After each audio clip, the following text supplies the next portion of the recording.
Hello বন্ধুরা, জ্ঞানজ্যোতি coaching সেন্টারের পক্ষ থেকে তোমাদের সকলকে জানাই স্বাগত। আজকের ক্লাসে তোমাদের সঙ্গে যে বিষয়টি নিয়ে আলোচনা করব সেটা হলো জিয়াউদ্দিন বরণী সম্পর্কে। জিয়াউদ্দিন বরণীকে নিয়ে কিন্তু আজকের এই ক্লাসে তোমাদের সঙ্গে আলোচনা করব। তবে আজকের ক্লাসটি শুরু করার আগে তোমাদেরকে একটা ছোট্ট ইনফরমেশন দিয়ে রাখি। দেখো, তোমরা যারা যারা ভাবছো আমাদের সঙ্গে এই সেমিস্টারে অনলাইনে যুক্ত হবে, তারা কর্নারে দুটো নাম্বার দেখতে পাচ্ছ, 7076398606 এবং 6295916282। এই নাম্বার দুটি হলো আমাদের জ্ঞানজ্যোতি কোচিং সেন্টারের অফিসিয়াল হেল্পলাইন নাম্বার। তোমরা যারা যারা ভাবছো আমাদের সঙ্গে অনলাইনে যুক্ত হবে, তারা কিন্তু এই নাম্বার দুটির মধ্যে যে কোনো একটি নাম্বারে যোগাযোগ করে আমাদের সঙ্গে যুক্ত হয়ে যেতে পারো। এছাড়াও তোমাদের এই সেমিস্টারের জন্য যে কোর্স ফিটা রাখা হয়েছে সেটা হলো মেজরের কোর্স ফি রয়েছে 1199 এবং মাইনরের কোর্স ফি রয়েছে 699। এই ছিল ইনফরমেশনের বিষয়। এবার সরাসরি টপিক সম্পর্কে আলোচনা শুরু করছি। আচ্ছা, দেখো, প্রথমে বলেছি আজকের ক্লাসে যে বিষয়টি নিয়ে আলোচনা করব সেটা হচ্ছে জিয়াউদ্দিন বরণী সম্পর্কে।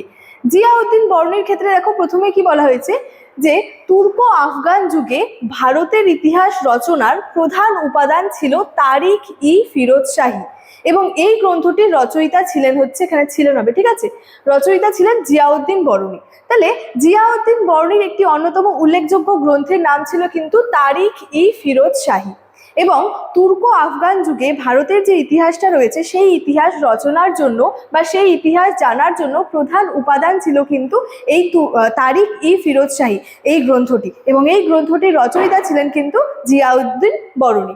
এছাড়াও কি তুর্কিস্তানের এক অভিজাত পরিবারে তার জন্ম হয়, অর্থাৎ জিয়াউদ্দিন বরণীর জন্ম কোথায় হয়েছিল?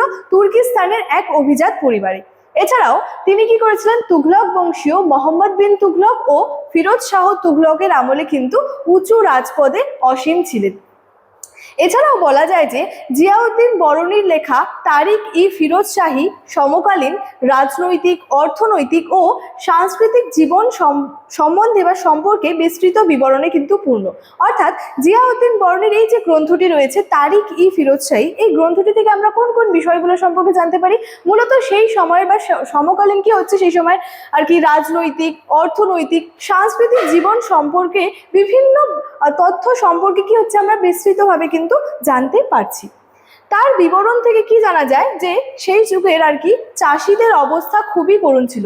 অর্থাৎ জিয়াউদ্দিন বরণীর যে বিবরণ রয়েছে বা তার যে গ্রন্থটি রয়েছে তারিখ ই ফিরোজ শাহী, সেখান থেকে আমরা কি জানতে পারছি? সেই সময়ে কি চাষিদের একটা করুণ অবস্থা ছিল বা চাষিদের যে অবস্থা সেটা খুবই করুণ ছিল।